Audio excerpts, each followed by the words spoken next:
اعوذ باللہ من الشیطان الرجیم بسم اللہ الرحمن الرحیم۔ نماز سے زیادہ شیطان کی ناک رگڑنے والی کوئی چیز نہیں، لہٰذا نماز پڑھو اور شیطان کی ناک رگڑو۔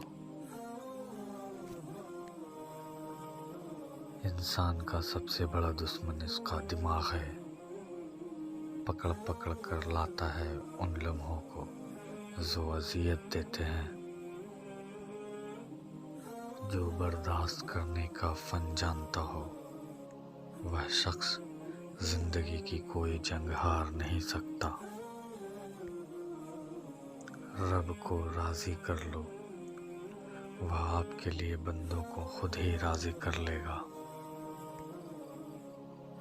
خدا حافظ۔